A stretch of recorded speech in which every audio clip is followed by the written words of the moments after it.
नमस्ते मित्रों, कथा निधि चैनल पर आपका बहुत बहुत स्वागत है।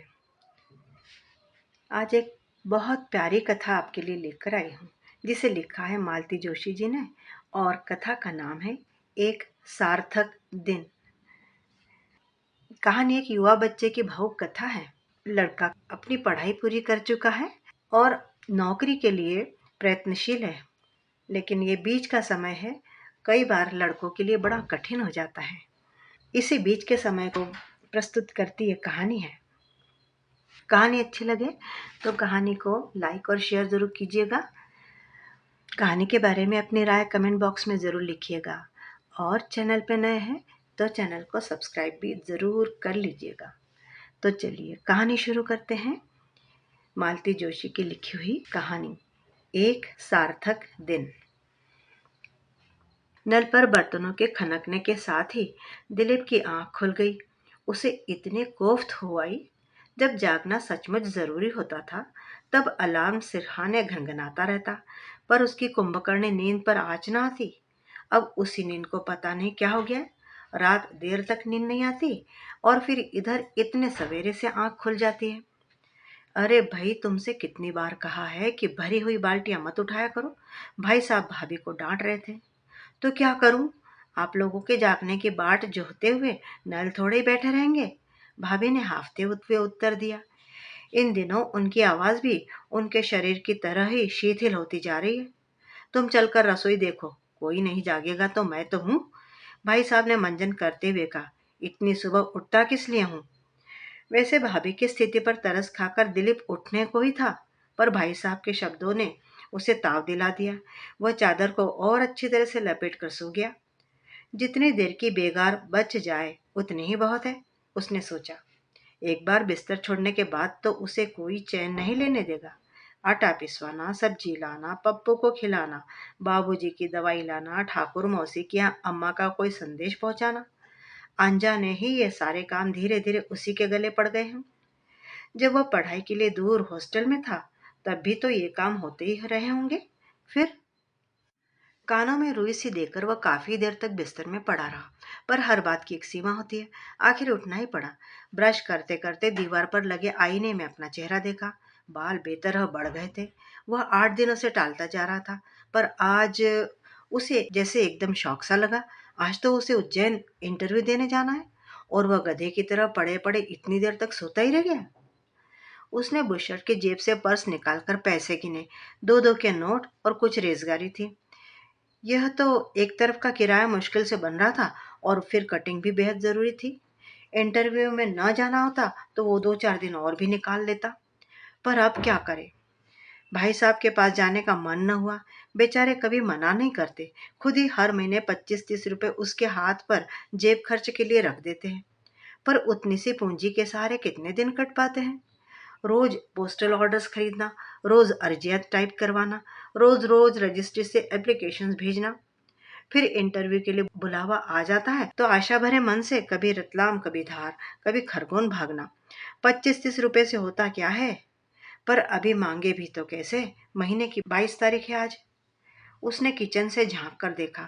भाई साहब अचार रोटी का नाश्ता कर रहे थे। अम्मा उनका टिफिन भर रही थी। चाय की तलब को कुछ देर के लिए मुलतवी करके दिलीप लौट आया। सोचा तब तक भाभी से बटन ही लगवा ले। ये धोबी लोग इतने शरारती हो गए हैं, बिना बटन तोड़े कपड़ा नहीं लाएंगे कभी। भाभी, उसने कमरे में जाते हुए आवाज दी। क्या है? भाभी ने तल्खी के साथ पूछा। वह सहम कर रह गया। क्या यह वही भाभी है जो उसके आगे पीछे घुमा करती थी? वह लौट रहा था कि भाभी को शायद अपनी भूल का एहसास हो गया। मनोहार भरे स्वर में बोली, क्या कह रहे थे भैया? सच, ये बच्चे कभी कभी इतना परेशान कर देते हैं कि दिमाग खराब हो जाता है। कुछ नहीं भाभी, पेपर मांगने आया था, सोचा वांट्स देख लूं। आज कोई निकली है क्या? पेपर लेकर वह बाहर बरामदे में आकर बैठ गया। सोचा क्या भाभी ने उसके कंधे पर पड़ी कमीज भी न देखी होगी, या देखकर अनदेखा कर गई। वह अखबार पर यूं ही नजरें दौड़ा रहा था कि भाई साहब अपना बैग और टिफिन लेकर बाहर निकल गए। हड़बड़ी में एक नजर पेपर पर डालकर सड़क पर आ गए। महू लोकल छूट जाने का डर जो था। ठीक उसी समय सामने वाले सक्सेना और उनकी पत्नी बाहर निकले। सक्सेना साहब की बहन राहुल को लिए खिड़की में खड़ी थी। राहुल पापा मम्मी को टाटा कर रहा था और मिसेस सक्सेना रोज की तरह बिजी को ढेर से निर्देश दे रही थी। महाराजिन पर नजर रखना, राहुल को 2 बार ड्रॉप्स दे देना, महरी से गेहूं जरूर बिनवा लेना। दिलीप के मुंह पर एक विकृत सी मुस्कान तैर गई। सक्सेना की बहन और वह एक ही अवस्था से गुजर रहे हैं। अनब्याही लड़की और बेकार लड़का, दोनों ही घर पर भार होते हैं। घर में है सिर्फ इसलिए कि उठाकर बाहर फेंकते नहीं बनता, इसलिए दुनिया भर की बेगार उनके सिर आ जाती है। दिलीप, माँ ने चाय के लिए आवाज दी, तब कहीं जाकर उसकी तंद्रा टूटी। अम्मा, कटिंग बनवानी है, चाय पीते हुए उसने कहा। अम्मा चुप बनी रही। उन्हें खूब मालूम था इस सूचना का अर्थ क्या है, पर वे चुप ही बनी रही। क्या रुपए 2 रुपए भी नहीं होंगे? उसने आजीजी से पूछा। अम्मा एकदम फट पड़ी।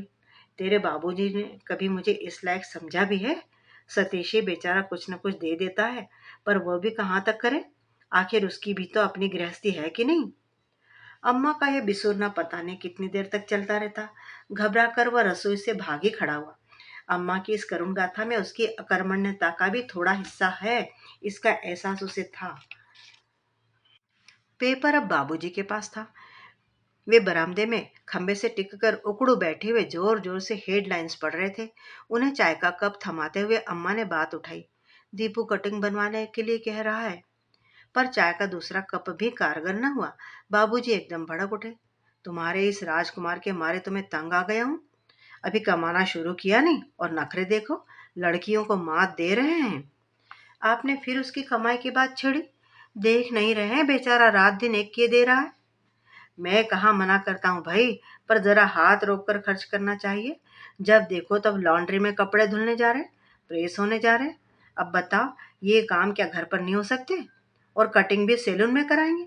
अब सुखी क्या बुरा है, पर इन्हें तो 1.5 रुपए वाली कटिंग ही चाहिए।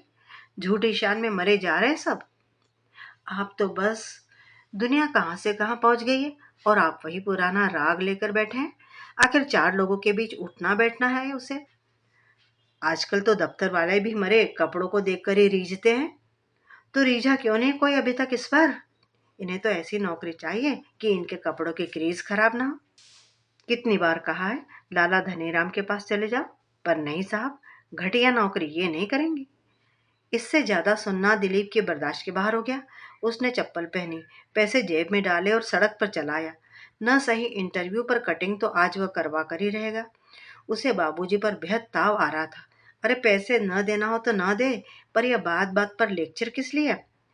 यही बाबूजी थे। पिछले साल भाई साहब ने अपने एक दोस्त के कोल्ड स्टोरेज में उसे लगवा देना चाहता तो कितना बरस पड़े थे। भाई साहब को उस दिन पता नहीं क्या क्या सुना डाला था, और आज खुद ही धनीराम जी के हार्डवेयर स्टोर में काम करने के लिए जोर डाल रहे हैं। देख कर चलिए मिस्टर। दिलीप चौंक गया। वह एक साइकिल वाले से टकराते टकराते बचा था। सफेद झक कमीज, नीली टेरिकॉट की पैंट पहने वह व्यक्ति सीटी बजाता हुआ मस्ती से चला जा रहा था। कैरियर पर चमकीले स्टप्पल में लिपटी पुस्तकें टिकी थी। किसी कॉलेज का विद्यार्थी लग रहा था। और 2-4 साल मौज कर लो बेटा, दिलीप ने मन ही मन कहा। फिर तो पटरी पर आना ही है, सब आटे दाल का भाव पता चल जाएगा। सच तो यह था कि उस बेफिक्र से युवक को देखकर दिलीप ईर्ष्या से सुलग उठा था। उसका मन फिर उसी मौज मस्ती वाले जीवन में लौट जाने को मचल उठा था। इतवार नहीं था, फिर भी सैलून में भारी भीड़ थी। वो बाहर खड़ा सोचता रहा कि देश में बेकारी बढ़ गई है। तभी तो बुधवार के दिन इतने लोग इत्मीनान से सैलून में बैठे हुए हैं। क्या पता इन सबको भी कहीं इंटरव्यू में जाना हो। पर क्या इन लोगों के यहाँ भी इसी तरह का नाटक हुआ होगा जिसे वह भुगत कर आ रहा है? उसे सोचकर ही हंसी आ गई। किस बात पर हंस रहे हो उस्ताद? दिलीप ने चौंक कर देखा। एक दुबला पतला सा लड़का पता नहीं कब से उसके पास आकर खड़ा हो गया है। चेहरे से वह मुश्किल से 14-15 का लग रहा था, पर बीड़ी पीने का अंदाज बड़े बड़ों को मात करने वाला था। अभी से बीड़ी पीते हो? दिलीप ने पूछा। उत्तर में लड़के ने धुएं का कलात्मक छल्ला उछाल दिया। माँ बाप नाराज नहीं होते? कौन उनकी कमाई से पीता हूँ? उसका दो टुक उत्तर आया, आवाज एकदम निर्भीक, लापरवाह किस्म की। उसकी इस बेफिक्री से दिलीप को ईर्ष्या हो आई। पता नहीं किस सोच में भरकर बोला, प्यारे, कमाई करने को तो यहाँ तरस रहे हैं, पर काम मिले तो? वो लड़का हंसा। काम बाबुओं को नहीं मिलता, हम लोगों के लिए तो काम ही काम है। चलो मेरे साथ, चाहे जितना काम दिला दो। उसका आत्मविश्वास सचमुच गजब का था। पर दिलीप को तो हैरत में डाला था उसकी आत्मीयता ने। क्या सचमुच मुझे ये लड़का अपने जैसा ही मान बैठा? सैलून में लगे बेशुमार आईनों में उसने झांक कर देखा। उसका अपना प्रतिबिंब उसे मुंह चिढ़ाता सा लगा। वो सोकर जैसा उठा था वैसे ही चला आया था। बदन पर नाइट सूट था। यह नाइट सूट उसने कॉलेज में प्रवेश लेते समय सिलवाया था। उन दिनों इसकी अलग ही शान थी। पर अब इतने वर्षों में उसका रंग रूप एकदम धुल पुछ गया था। केवल मजबूरी में दिलीप इसे चला रहा था। उसके बिखरे हुए बाल, बढ़ी हुई दाढ़ी, सचमुच इस समय उसे किसी कोने में भी बाबू टाइप नहीं लग रहा था। लाचारी और असहायता ने शायद पढ़ाई की रही से छाप भी पोंछ डाली थी। मंत्र मुग्ध सा वह उस लड़के के पीछे चला आया। स्टेशन के उस पार ऑटो गैरेजेस की एक लंबी कतार की कतार थी। अपने एक रईस दोस्त की गाड़ी में बैठकर वह एक आध बार इस तरफ आया भी था। पर आज का आना एकदम कल्पनातीत था। उन्हीं दुकानों में से एक के सामने खड़े होकर लड़के ने कहा, उस्ताद, हेल्पर चाहिए था ना, ये आ गए हैं। उस्ताद अपने भारी भरकम शरीर को तहमद में लपेटे हुए एक ट्रक के नीचे लेटे थे। लड़के की आवाज पर बाहर निकल आए। अंगूठे से पसीना पोंछते हुए उन्होंने दिलीप को ऊपर से नीचे तक 2-3 बार देखा और फिर कर्कश स्वर में पूछा, क्या काम जानते हो? जी, वेल्डिंग आती है। आसपास कौंधती वेल्डिंग की रोशनियों ने जैसे दिलीप को उत्तर बता दिया। उस्ताद ने संतुष्ट होकर गर्दन हिलाई और उसे काम का स्वरूप समझाने लगे। उनकी आवाज कर्कश थी और हर 2 शब्द के बाद गाली निकलती थी। काम भी उतना सरल नहीं था। कॉलेज में वर्कशॉप में जो ज्ञान प्राप्त किया था वो कितना कम था, इसका उसे एहसास होने लगा। उस अपरिचित वातावरण से थोड़ी घबराहट से होने लगी। पर वह डटा रहा। वह तो जैसे सर पे कफन बांध कर ही घर से चला था।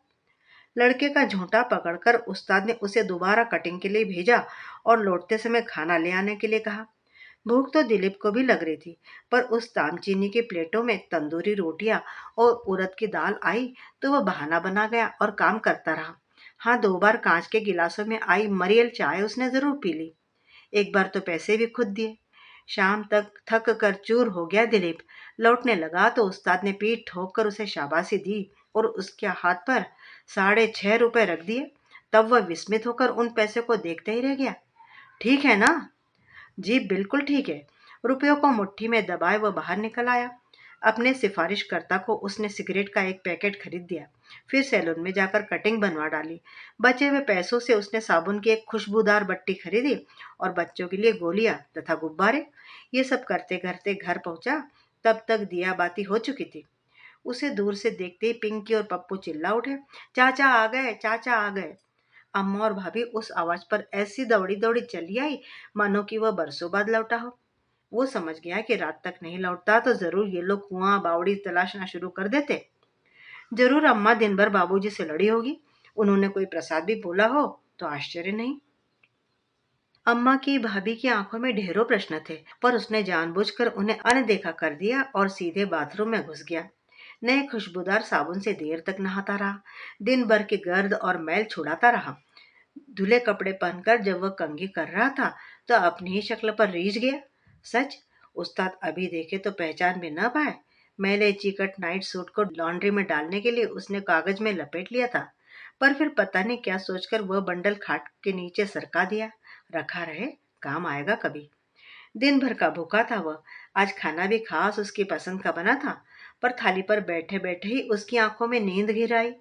दिन भर का वृत्तांत सुनने के लिए अम्मा व्याकुल थी, पर वह उबासियां लेने लगा था। जा चलकर सो जा, दिन भर का थका हारा होगा। अम्मा ने कहा तो वह फौरन ही उठ आया। अभी मुश्किल से 8:30 बज रहे थे, पर उसका रोम रोम बिस्तर की शरण लेने के लिए व्याकुल था। बिस्तर पर जाते ही उसे नींद आ गई। कान घर भर की हलचल का जायजा लेते रहे। अम्मा नल के नीचे बर्तन जमा कर रही थी। भाई साहब बाबूजी का बिस्तर लगा रहे थे। बाबूजी पान लेने के लिए नुक्कड़ तक निकल गए थे। कुनमुनाते पप्पू को भाभी कंधे पर डाले घूम रही थी। किसी अलिखित नियम के कारण ये सारे काम आजकल दिलीप के हो गए थे, पर उसके मन में इस समय कोई कांटा नहीं था। वह अब छक कर सोना चाहता था। एक सार्थक दिन को इन निरर्थक कामों में खोने की उसकी इच्छा नहीं थी। मित्रों, अभी आप सुन रहे थे कहानी एक सार्थक दिन।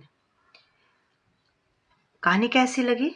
उम्मीद करती हूँ कि कहानी आपको बड़ी अच्छी लगी होगी और आप में से कई लोगों ने कभी न कभी इस तरह के दौर से गुजरे भी होंगे। कहानी अच्छी लगी है तो कमेंट बॉक्स में कमेंट ज़रूर कीजिएगा, और चैनल पे नए हैं तो चैनल को सब्सक्राइब भी ज़रूर कर लीजिएगा। कहानी सुनने के लिए बहुत बहुत धन्यवाद। मिलती हूँ जल्दी ही एक और बढ़िया सी कहानी के साथ। तब तक विदा। आपका दिन